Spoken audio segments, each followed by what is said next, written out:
అది ఎవరికి మాట్లాడాను? అది తెలంగాణ ప్రజలను ఉద్దేశించి కాదు కదా. తెలంగాణ 100% భూమిపుత్రులు జాగిరే కదా. దాన్ని ఎవడు కాదన్నారు. నేను అది కాదన్నా, నన్ను అడుగు పెట్టనివ్వనన్నారు.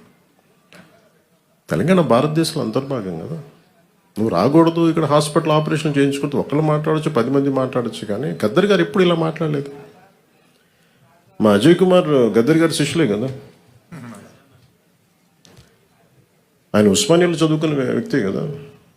రాడికల్ మూమెంట్స్లో తిరిగిన వ్యక్తే కదా ఆయన.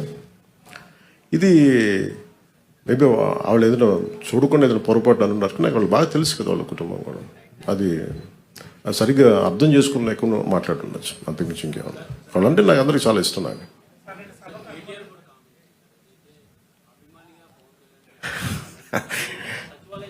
కేటీఆర్ గారు నాకు చాలా మంచి బ్రదర్ కైండ్ రిలేషన్షిప్. మా ఇద్దరికి అనేక సందర్భాల్లో కలిసాం. మా ఇద్దరికి చాలా పరస్పర ఇష్టాలు ఉన్నాయి.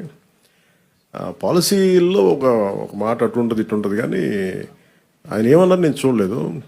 నాకు తెలిసి ఆయన తప్పుగా ఏం మాట్లాడుకుంటారు, నాకు తెలుసు. అదే అనుకుంటా.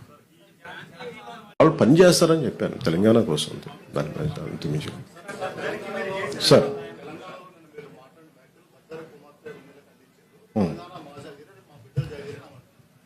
ఏదండి? అది ఎవరికి మాట్లాడాను? అది తెలంగాణ ప్రజలను ఉద్దేశించి కాదు కదా. తెలంగాణ 100% భూమిపుత్రులు జాగిరే కదా. దాన్ని ఎవడు కాదన్నారు. నేను అది కాదన్నా, నన్ను అడుగు పెట్టనివ్వనన్నారు. తెలంగాణ భారతదేశంలో అంతర్భాగం కదా. నువ్వు రాకూడదు, ఇక్కడ హాస్పిటల్ ఆపరేషన్ చేయించుకుంటూ ఒకళ్ళు మాట్లాడచ్చు, 10 మంది మాట్లాడచ్చు. కానీ గద్దర్ గారు ఎప్పుడు ఇలా మాట్లాడలేదు. మా అజయ్ కుమార్ గద్దర్ గారి శిష్యులే కదా. ఆయన ఉస్మానియాలో చదువుకున్న వ్యక్తే కదా. రాడికల్ మూమెంట్స్లో తిరిగిన వ్యక్తే కదా ఆయన. ఇది మేబీ వాళ్ళు ఏదైనా చూడకుండా ఏదైనా పొరపాటు అని ఉన్నారు. నాకు వాళ్ళు బాగా తెలుసు కదా, వాళ్ళ కుటుంబం కూడా. అది సరిగ్గా అర్థం చేసుకుని లేకుండా మాట్లాడుతుండొచ్చు, అంతకుమించి ఇంకేమన్నా. వాళ్ళంటే నాకు అందరికీ చాలా ఇష్టం. నాకు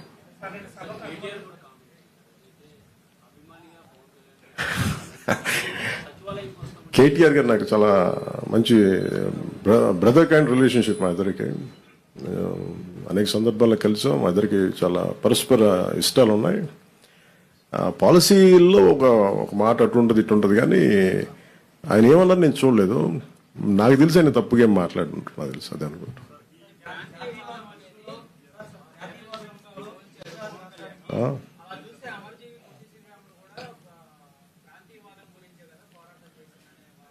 అంటే మనం ప్రత్యేక రాష్ట్రం కోరుకోవటం వేరు, ప్రత్యేక రాష్ట్రం కోరుకోవటం వేరు. ఇప్పుడు అమర్జీ పొట్టి శ్రీరాములు గారు ప్రత్యేక రాష్ట్రం కోరుకున్నారు. తెలుగు ప్రజలు కావచ్చు, ఆంధ్ర ప్రాంత ప్రజలు కావచ్చు. దాన్ని ఆయన త్యాగం చేశారు. అంతే. ఆయన కూర్చోబెట్టి గొడవ పెట్టలేదు. తెలుగు వాళ్ళందరికీ రాష్ట్రం కావాలని కోరుకోవటం వేరు. కానీ ఎక్కడ మిగతా వాళ్ళు రాకూడదు, అసలు అలాంటి దూషణ ఎక్కడ చేయలేదు. ఇది నేను అంటుంది ఏంటంటే, ఇట్స్ నాట్ అబౌట్ ఒక తెలంగాణ గురించో ఒక ఆంధ్ర గురించో కాదు. మీరు వెళ్ళే కొద్ది విభజించుకుంటా వెళ్ళిపోతే, ఈ విభజన ఒక భూమికి మీరు సరిహద్దు వేయగలరు. కానీ మనసుల్లో వేసే ఈ విభజన, ఈ వేర్పాటు చాలా కనిపించు, చాలా లోతుకి వెళ్ళిపోతాయి. భవిష్యత్తులో మనం అద్భుతమైన అభివృద్ధి ఇవ్వలేకపోవచ్చు. కానీ మన కనీస ధర్మం ద్వేషం ఇవ్వైతే ఇవ్వకూడదు కదా సమాజానికి.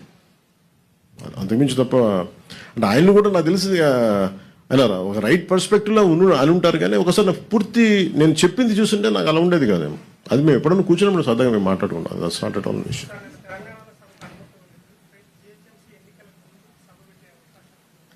ఎంతకాలం ఆపుతారు సార్ ఎక్కడైనా సరే? ఇప్పుడు ఇలా అయితే మీరు నాకు తెలిసి తెలంగాణ అంతా కూర్చోబెట్టి, తెలంగాణ నిజంగా చెప్పాలంటే తెలంగాణ పోరాట స్ఫూర్తి చాలా ఎక్కువ. ఇప్పుడు నేను కూర్చోబెట్టి ఇక్కడున్న మా నాయకులు ఎవరు పోటీ చేయట్లేదు కదా. ఇక్కడున్న ఆంధ్ర నాయకులు ఎవరు వెళ్ళట్లేదు. అక్కడ కూర్చున్నది పూర్తి తెలంగాణ బాన్ అండ్ బ్రాట్. అది పూర్తి నేలబిడ్డలు, అక్కడ భూమిపుత్రులు. వాళ్ళు పోటీ చేస్తారంటే ఆపేది ఎవరండి? వాళ్ళు సభ పెట్టుకుంటారంటే ఆపేది ఎవరు? ఎంతకాలం ఆపగలరు? ఇజ్ ఇట్ యాంటీ కాన్స్టిట్యూషనల్ కదా. ఈవెన్ తెలంగాణ పోలీసు కూడా అదే చెప్తారు కదా. ఒకరోజు ఆపగలరు, 2 రోజులు ఆపగలరు. కానీ అలా తెలుసు ఎక్కడ ఆప్ చేయలేదు, జరగదు కూడా.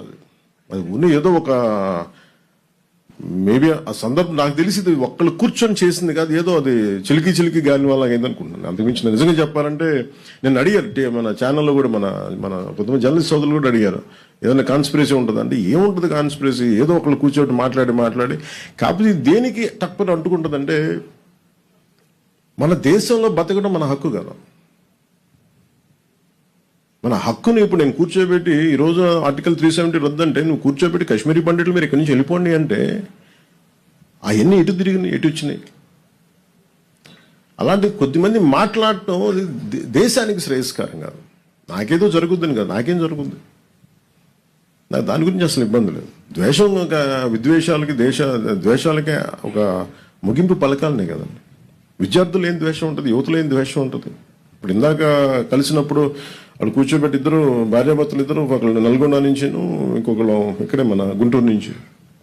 సంబంధ బాంధవ్యాలు ఉంటాయి, వ్యాపారాలు ఉన్నాయి, అది కూడా చెప్పాను. ఆంధ్రాకి వచ్చి ఎంతమంది 2014 నుంచి 24 దాకా ఇప్పుడు నాకు